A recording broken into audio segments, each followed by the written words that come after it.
Father Marcus was kind of tricky on me. I thought I'd be doing the end. He said, you're speaking first. And I think that is Jacob's sick little way of making me feel uncomfortable. Anyone who's in this room knows that Jacob had an amazing sense of humor. And this morning at 6 a.m. I went to Starbucks to write my eulogy. And I walked in and I saw an old friend. And he knew Jacob. When I ran for political office, he worked on my campaign, and so did Jacob.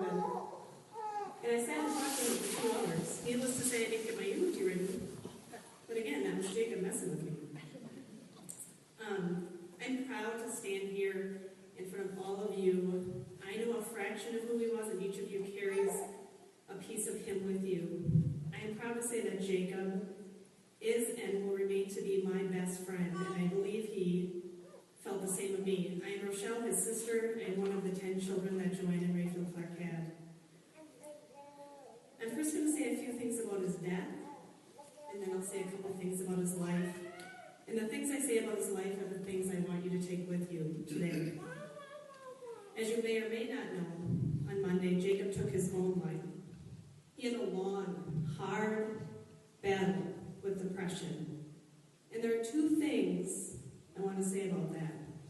The first is, suicide is never, ever okay. Ever. And I know a lot of us have considered it. And I just want to say, if you are carrying that burden today, I urge you to go reach out to your family and friends. They will help you. Jacob went for help many, many times, and I commend him for doing that. The second thing I want to say about his death and his depression is it may be easy to look at a soldier and say suicide, military service makes sense. I want one thing to be perfectly clear when you leave this room today. Jacob's military service had nothing to do with his death. It had everything to do with his life.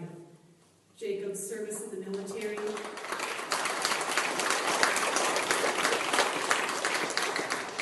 it gave him structure, it gave him camaraderie, it gave him purpose. So please let that be very clear that his service in the military was an honor for our family and an honor for Jacob. And I have to keep it quick, right, Father Marcus? I have to try to wrap it up. So for you Senate folks out there, if you want to flash some time cards, I'd appreciate a few pages. Just cut me off time. I did want to say about his life, I did anticipate this call for many, many years. As many of you may have also anticipated this news at some point in Jacob's life.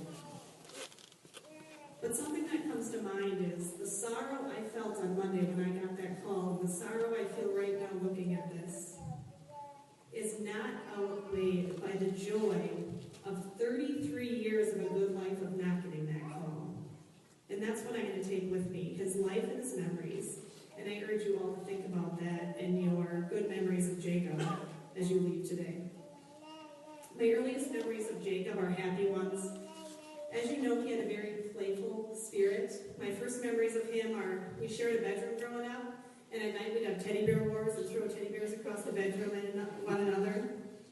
And that was him. He was playful. For those of you who knew him more recently, that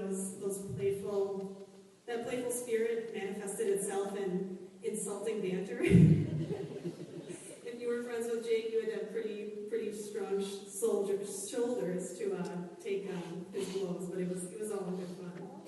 The second thing that you probably know about him is he was very people-focused. He loved people, and I think the biggest manifestation of that love is in his family and in his friends and in his service at the Capitol building every day. I got a call probably every day or every other day about stories from the page room and all the folks there. And there are many, many people in this room that contributed to Jacob's life, but I would really like to credit a couple people. His loving wife, Holly, Poulin, his buddy, and Ted from the state. Ted knows this, I've said it before, but Ted kept Jake alive for many, many years. He urged him to get help. He helped him along. He appreciated his sarcasm. He really was a good friend.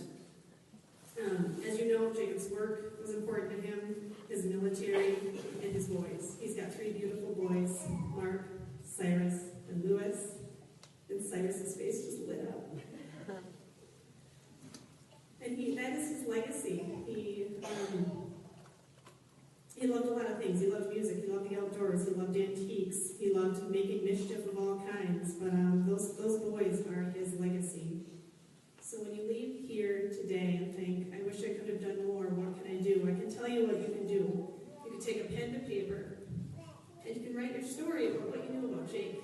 The funny stuff he said, the inappropriate things he said and did, his stories from overseas, the stories from the Capitol. Take those and write those in an email to me, and I will compile them for his boys so they have a glimpse of who their father was. Because many of you knew Jacob in different capacities. His boys will not have that honor to know him. So I ask that you would document your stories and send it my way, and I will compile it for his boys. And also, the other thing I'll say about Jacob is he practiced the art of stopping by. And I know Louis Clark knows this. This is something our parents did that we don't do anymore. You're driving through town, you just stop at someone's house, you just show up. We don't do that. We call ahead, we schedule a dinner for a month from now. It may or may not happen. But I would urge you to show up in each other's lives. Sunday afternoon, go for a drive, just pop into someone's kitchen, bring a couple of cookies or a case of beer or whatever. Let's keep in touch with one another, not so formally. This next part's going to be a little tricky. I'm wrapping it up. Father Mark, I got like 2 minutes. Almost not. And no booing from the Senate folks back there. I think I'm doing okay. Jacob, like all Clarks, was a very calculated person. He was a very organized person. And before his passing, he organized his affairs. He wrote a letter to everybody. He made a CD of music for everybody. We couldn't get it together to mass produce the CD, but if your name is in that book and your address is there, I can make sure you get a copy. And there are 2 parts of the letter that I want to read today in my closing. It did start out, hey everybody, I guess I'm not much for last words, but I suppose I have to write something.